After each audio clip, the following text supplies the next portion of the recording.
कभी कभी जिंदगी में छोटी छोटी गलतियों की बहुत बड़ी कीमत चुकानी पड़ती है। ये गलतियां अक्सर लापरवाही से पैदा होती हैं, जिसमें जान भी जा सकती है। ऐसी ही गलती रागिनी ने की थी, जो मध्य प्रदेश के बियाबान जगह पर आदिवासियों के विकास के लिए काम कर रही थी। अचानक उसे फोन आया कि उसके पिता की तबीयत खराब है, तो जल्दबाजी में ऑनलाइन टिकट बनाने बैठ गई। वो रात अमावस्या की रात थी। टिकट हो गई। टिकट हो जाने से वो खुश थी, क्योंकि उसे यह नहीं पता था कि रात में रेलवे की साइट से टिकट बुक नहीं होती, लेकिन उसकी कंफर्म टिकट बुक हो चुकी थी। Chambal express, coach number X13, time 2 AM। सिर्फ 2 घंटे हैं, मुझे तुरंत निकलना होगा। रागिनी जितनी तेजी से अपना लगेज तैयार कर सकती थी, करके 1 घंटा साइकिल चलाकर स्टेशन पर पहुंच गई। 2 बजने ही वाले थे।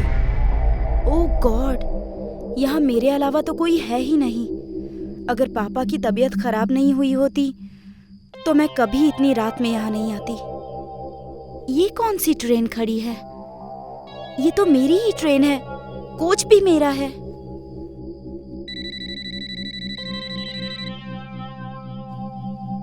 हाँ माँ, ट्रेन मिल गई है।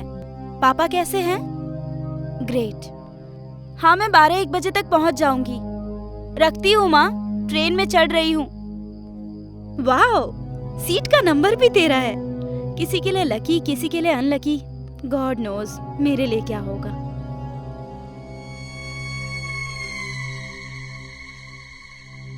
इस बॉगी में तो कोई है ही नहीं।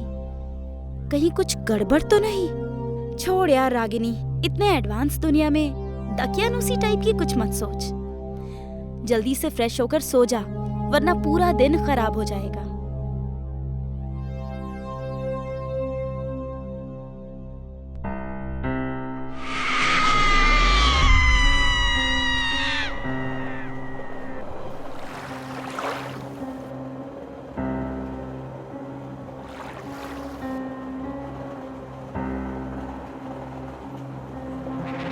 आप कौन हैं?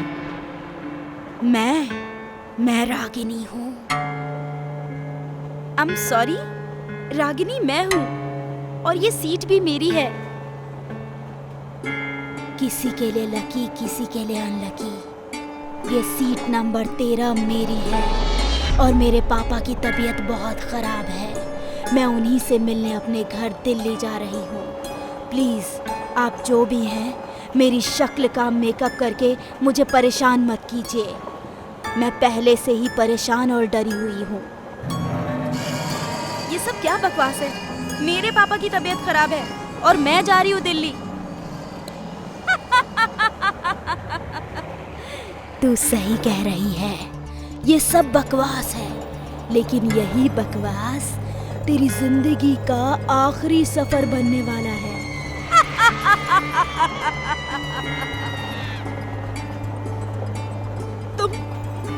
तुम कौन?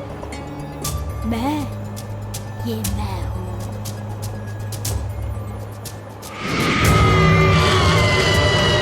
ओह गॉड, बचाओ, बचाओ! इस ट्रेन पर मेरा अधिकार है रागिनी। यहाँ मेरे अलावा कोई नहीं तुम्हें सुनने वाला। मैंने तुम्हारा क्या बिगाड़ा है? मुझे छोड़ दो।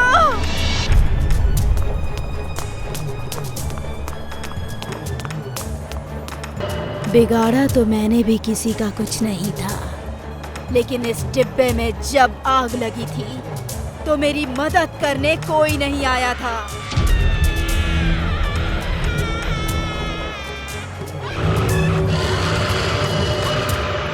मेरा भी परिवार था, मुझे उन लोगों ने उनके पास नहीं पहुंचने दिया। तब से मैं भी किसी को उसके परिवार से मिलने नहीं देती। लेकिन तुम्हारे साथ जो हुआ उसमें मेरी क्या गलती है? बोलो, मुझे छोड़ दो, मैं तुम्हारे पैर पकड़ती हूँ। तुझे इतनी आसानी से मरने नहीं दूंगी। तूने इस डिब्बे में आकर बहुत बड़ी गलती की है। मुझे मारने से पहले ये तो सोच लो कि तुम्हारे मरने के बाद तुम्हारे पेरेंट्स कितने दुखी हुए होंगे। क्या तुम ये चाहती हो कि किसी और के पेरेंट्स भी लगातार इसी तरह दुख में जिए और उनके बच्चे को मारने वाले को वो कोसते रहे और तुम यूं ही भटकती रहो? बोलो, क्या ये खूनी सिलसिला यूं ही चलता रहेगा? तुम्हारी मौत की कीमत कितने इंसानों की जान है? बोलो बोलो। एक्सक्यूज मी, हेलो, उठिए उठिए। वो कहाँ है? कौन कहाँ है? नहीं, कुछ नहीं। पर इतनी सुबह तुम यहाँ इस वीरान स्टेशन पर क्या कर रही हो? मेरी ट्रेन थी रात की, चंबल एक्सप्रेस। क्या मैं आपकी टिकट देख सकता हूँ? बच्चे, पहली बात तो चंबल एक्सप्रेस रात में नहीं चलती।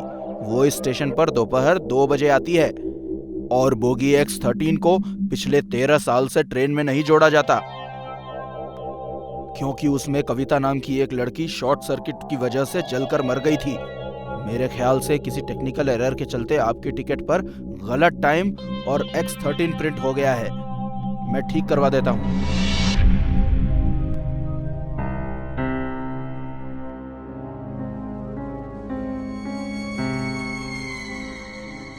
मेरी मर चुकी भावनाओं को जगाने के लिए तुम्हारा शुक्रिया।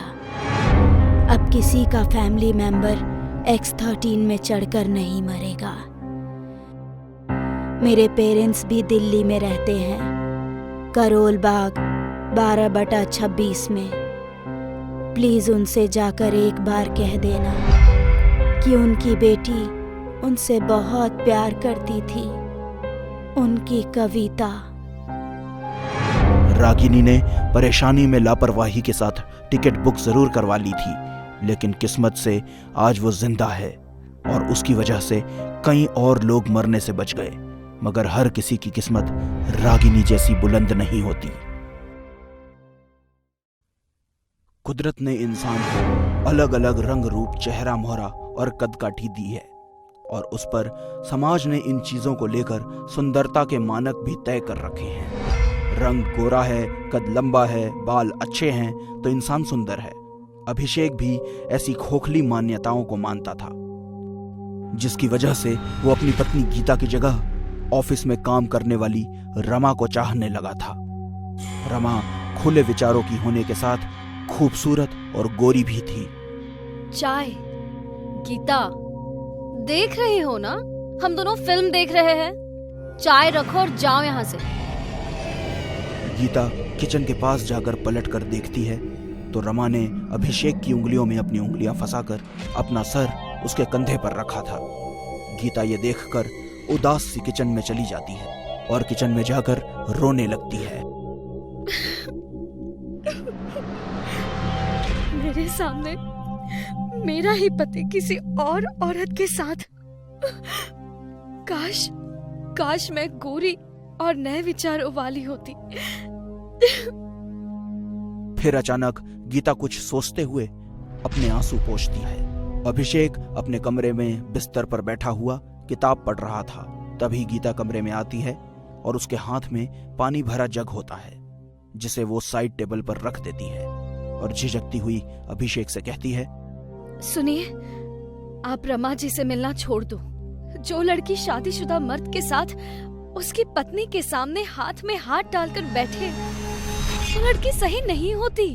अभिषेक ये सब सुनते ही गुस्से में आ जाता है। ये सब क्या बकवास कर रही हो तुम? नहीं, आप गुस्सा मत कीजिए। मेरे कहने का मतलब ये है कि अगर आपको रमा जैसी लड़की पसंद है तो मैं बनकर दिखाऊंगी आपको वैसे ही कपड़े पहनूंगी। अरे पहले शक्ल तो सुधार लो अपनी, तब करना रमा की बराबरी। एक तो काली, ऊपर से चश्मा। पापा ने जबरदस्ती नहीं की होती ना तो मैं तुमसे कभी शादी नहीं करता। अभिषेक गुस्से में कहता हुआ लाइट बंद करता है और मुंह फेर कर सो जाता है। बाहर से आती हुई चांदनी रोशनी में गीता के एक्सप्रेशन दिखते हैं। वो टूट सी जाती है और वहीं बेड पर बैठ जाती है। थकी हारी उसकी आंखें फिर से गीली हो जाती हैं। गीता अभिषेक की अपमान भरी बातों को सहती हुई लगातार उसके घर को संवारने की कोशिश करती है। वो लगातार उसके रंग की वजह से उसे इग्नोर करता जा रहा था। गीता किचन से बाहर आती है, लेकिन तभी उसे अभिषेक बाहर जाता दिखाई देता है। वो जोर से दरवाजा बंद कर देता है और गीता सहम सी जाती है। गीता डाइनिंग टेबल पर बैठी रो रही होती है। तभी उसके मोबाइल पर एक मैसेज आता है। गीता अपना मोबाइल उठाती है, अपने आंसू पोंछती है और मैसेज पर क्लिक करती है। अगर आप परेशान हैं, दुखी है तो दी गई वेबसाइट पर क्लिक कीजिए। अपनी सभी परेशानी हल है। बोलता आईना, कीमत 21,000। ये साइट तो बहुत अजीब है। क्या करूं? खरीद लूं ये आईना? अगर ये सब झूठ हुआ तो? जो सच सामने है उससे तो बुरा नहीं है ये। आपकी ट्रांजैक्शन पूरी हो चुकी है। अपने दुखों से दूर होने की पहली सीढ़ी आप चढ़ चुकी हैं। बधाई। गीता जिस दुख को जी रही थी उसे दूर करने आ रहा था बोलता आईना, एक ऐसा आईना जो खून मांगता है। लगता है किसी ने मजाक किया है। बोलता आईना, ये मंगवाया था। ये तो पूरा काला है, इसमें तो कुछ भी नहीं दिख रहा। मुझे काला देखकर परेशान मत होना और बोलता देख घबराना मत। मैं तुम्हारी हर परेशानी दूर कर दूंगा। तुम मुझे बस अपना खून पिला दो। आईने की मांग को सुनकर गीता सोच में पड़ गई, लेकिन मजबूर गीता तो अपनी मुश्किलों का हल खोजने निकली थी। रुकती कैसे? बोल, तुझे क्या चाहिए? अगर सच में तुम कुछ कर सकते हो तो मुझे सुंदर बना दो। जैसा तुम कहो, लेकिन हर रोज थोड़ा थोड़ा गोरा करूंगा। गोरा होने के लिए गीता रोजाना आईने को अपना खून चढ़ाते हुए गोरी होती जा रही थी। एक दिन जब रमा उसके घर आई तो वो गीता को बिना चश्मे और उसके साफ होते रंग को देखकर हैरान रह गई। क्या बात है गीता, तुम बिना चश्मे में सब देख पा रही हो। और तुम्हारा रंग भी साफ होता जा रहा है। वाह, क्या कोई तंत्र वंत्र कर रही हो क्या? हाँ, कुछ नहीं, बस ऐसे ही हल्दी चंदन का लेप लगा रही हूँ। हाँ, उसका ही असर है। तुम्हें चाहिए तो मैं तुम्हें भी फॉर्मूला बता देती हूँ। रंग साफ करने की जरूरत ना कालों को होती है, गोरों को नहीं। इसके मुंह मत लगो रमा, वरना दिन खराब हो जाएगा। और तुम यहाँ क्या खड़े खड़े हमारी बातें ही सुनती रहोगी या चाय भी दोगी हमको? चाय बन चुकी है, लाती हूँ। बहुत चिंता है तुम्हें मेरे मूड की। प्यार किया है, मजाक नहीं। हम कब तक ऐसे छुपकर प्यार करेंगे अभिषेक? कुछ करो ना प्लीज। दूर करो इस घटिया औरत को अपनी लाइफ से। मैं तो कहती हूँ जहर देकर मार ही क्यों नहीं देते? चिंता मत करो रमा, वो दिन भी जल्दी आ जाएगा। नीचता की भी हद होती है रमा। जब से शादी हुई है तब से तुम दोनों की हरकतें झेल रही हूँ, लेकिन अब दूसरों की भावनाओं के साथ खिलवाड़ करने के लिए तुम दोनों जैसे कमीनों को भयानक सी सजा मिलनी चाहिए। और वो सजा मैं तुम दोनों को दूंगी। तुम्हारी हिम्मत कैसे हुई ये सब कहने की? बोलते आईने, मेरी परेशानी और दुख की जड़ ये दोनों हैं। खत्म कर दे इन्हें। जैसा तुम कहो। ये क्या हो रहा है अभिषेक? ये कुछ तो गड़बड़ है। भागो यहाँ से। नहीं, छोड़ दो मुझे, छोड़ो।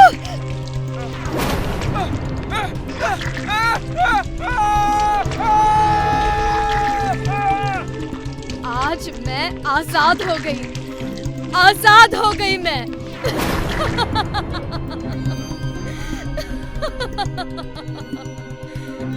इस कहानी से हमें ये शिक्षा मिलती है बच्चों कि कभी किसी को इतना भी परेशान नहीं करना चाहिए कि वो हद पार करके आपको जान से ही मार दे।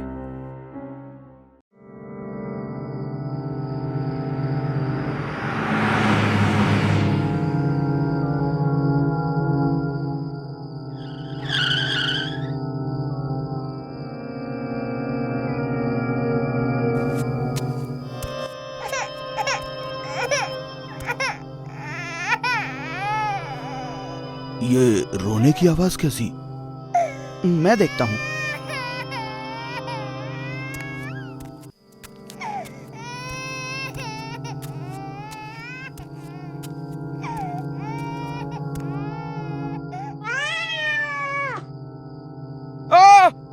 क्या हुआ हरिराम? कौन है वहां?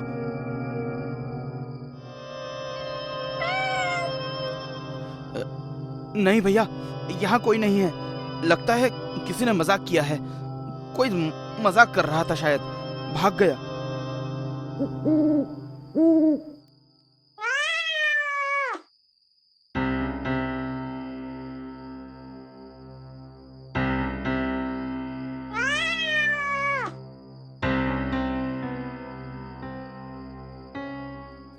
माफ करना नई नई पत्नी जी, हमें आने में थोड़ी देर हो गई, लेकिन ये रात ऐसी है कि देर चाहे जितनी भी हो जाए, रहती जवान है। और इस जवानी की चांदनी कमरे में बिखरी रहती है। उसी चांदनी की खातिर हम आपके चांद से मुखड़े को इस कमरे को दिखाने जा रहे हैं।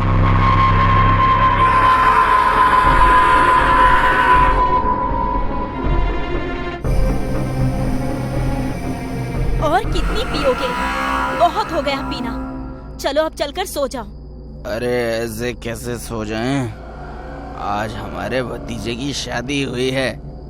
शादी की खुशी में आज नहीं पिएंगे तो कब पिएंगे? मैं तो कहता हूँ भगवान, तुम भी एक दो घूंट पी ही लो। वाह वाह, खुद तो डूब ही रहे हो, मुझे भी लेकर डूबना चाहते हो? अरे भगवान, ये डूबना नहीं तैरना है मेरी राम प्यारी। एक बार पी कर तो देख। भाड़ में जाओ, आप और आपकी ये शराब। मैं चली सोने।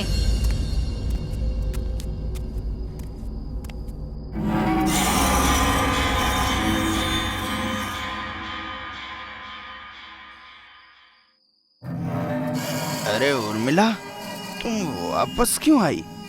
जाओ, मुझे चैन से पीने दो। अरे भगवान, तेरी आवाज को क्या हुआ? पहचाना? चारू, तू? आपने हमको पहचान लिया? हमको तो लगा था आप हमको पहचानोगे ही नहीं।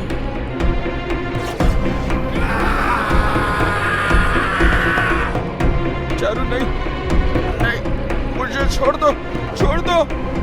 क्यों? मरने से डर लगता है? हाँ चारू, मुझे मरने से बहुत डर लगता है।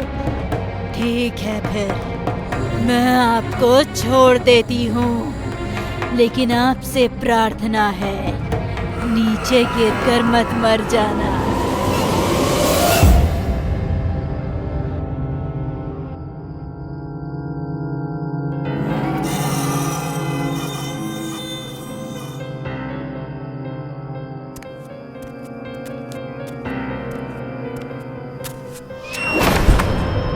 कौन है?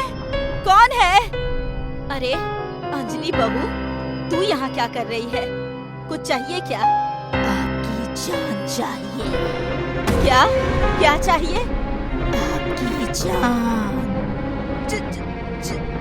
चारू, तू यहाँ कैसे? हाँ, हम। ये क्या कर रही हो चारू बेटा? मैंने तेरा क्या बिगाड़ा है? छोड़ दे मुझे, छोड़ दे ना, छोड़ दे, बचाओ, बचाओ, कोई है? चिल्लाओ, चीखो, लेकिन कोई फायदा नहीं, क्योंकि जब तक हम नहीं चाहेंगे आपकी आवाज यहाँ कोई नहीं सुन पाएगा। छोड़ देना।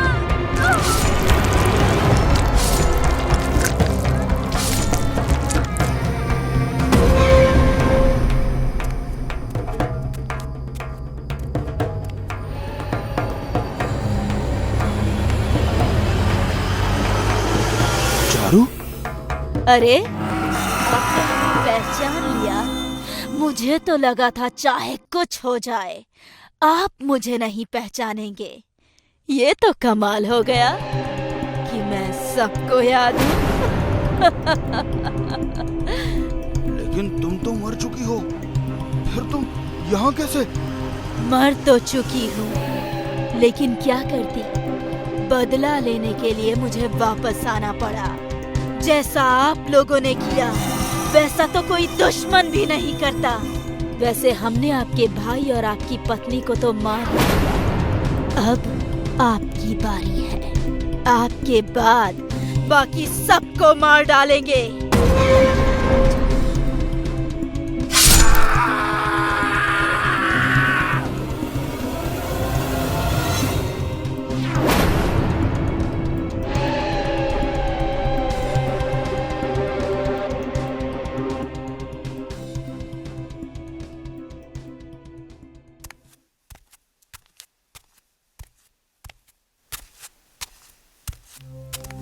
अरे बेटा, बाथरूम बाद में जाना, पहले मेरी बात सुन। क्या बात है माँ, तुम रो क्यों रही हो? तू इधर तो आ पहले। बेटा, बहुत बड़ा अनर्थ हो गया है। कैसा अनर्थ माँ? जिस अंजलि से तेरी शादी हुई है उस पर चारू की आत्मा ने कब्जा कर लिया है। ये क्या कह रही हो माँ? पागल हो गई हो क्या? ऐसा कैसे हो सकता है? सच कह रही हूँ बेटा, मैंने अपनी आंखों से देखा है। उसने तेरे पिता और तेरे चाचा चाची को मार डाला है बेटा। वो हम दोनों को भी मार डालेगी। तुझे यकीन नहीं होता ना? चल कर रसोई में देख ले देख कितनी बेरहमी से मारा है उसने तेरे पिता को। हाँ बेटा, मैं सच कह रही हूँ। तेरे चाचा की लाश बाहर पड़ी है और चाची की कमरे में।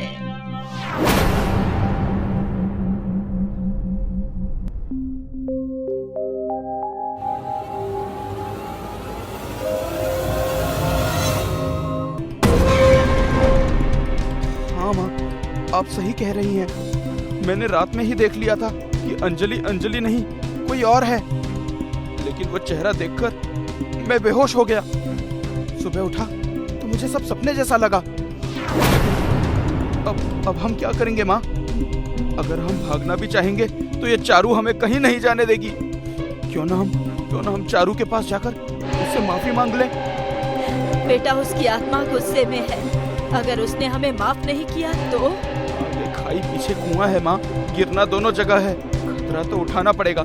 गलती की माफी मांग ली तो शायद वो हमें माफ कर दे। जैसा तू कहे बेटा, डूबते को तो तिनके का सहारा ही चाहिए। चल देखते हैं क्या होता है। अंजलि! चारू! चारू बेटा! क्या बात है, तुम दोनों भी हमको पहचान गए? कैसे नहीं पहचानेंगे, आखिर हम एक ही गांव के जो हैं बेटा। और तुम्हें तो मैंने गोद में खिलाया है चारू बिटिया। बिटिया नहीं, बहू। अगर तुम लोग भूल गए हो तो हम अपनी राम कहानी खुद अपने मुंह से ही सुना देते हैं। सुनो, हमारी और विकास की शादी कुछ महीने पहले हुई थी, लेकिन शादी के बाद ही तुम लोग हमें हमारे पिताजी के पास छोड़कर शहर चले गए और हमारे ही दहेज के पैसों से व्यापार खड़ा करके अमीर बनकर हमें ही भूल गए। नहीं चारू बेटा, हम कुछ नहीं भूले हैं। हम तो तुम्हें लेने आने वाले थे, लेकिन तब तक बहुत देर हो चुकी थी बेटा। ओह, मतलब आप लोग ईमानदार थे, हम लोग ही गलत सोच के चलते मर गए। हाँ, काश आप लोग समय पर आ जाते, तो आज हम और हमारे पिता जिंदा होते। झूठ बोलकर तो इंसान को बहला सकती है बुढ़िया, तुमको नहीं। तुम लोगों के पैसों की लालच ने मेरा पूरा परिवार खत्म कर दिया। जानती है ये तो जानकी, तुम सबकी वजह से पूरे गांव में हमारी बदनामी हुई। हम कहीं भी जाते थे तो लोग हम पर हंसते थे, मजाक उड़ाते थे। हमें छोड़ी हुई बताकर लड़के गंदे गंदे ताने मारा करते थे, इशारे करते थे। इसी बदनामी के भार ने एक दिन हमारे माता पिता को मार डाला और फिर मुझे और मेरे मरते ही तुम दूसरी शादी के लिए आजाद हो गए। कितना पैसा लिया इस अंजलि से बोलो? 15 लाख कैश, एक गाड़ी, एक बाइक, फ्रिज, टीवी, सब। लेकिन तू कहती है तो हम सब वापस कर देंगे बेटा, बस हमें माफ कर दे।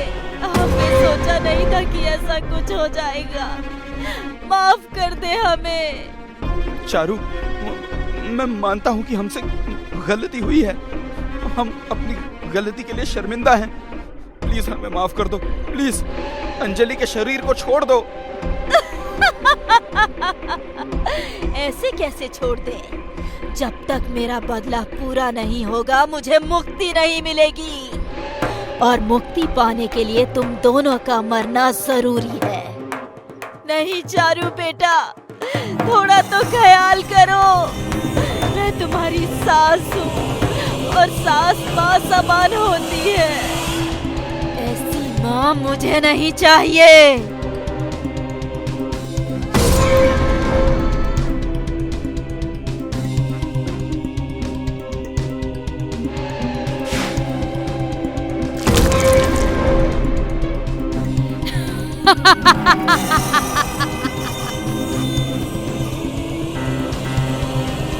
मैं जानती हूँ, जब आपकी बेहोशी टूटेगी तो आपके सामने हजारों सवाल खड़े होंगे।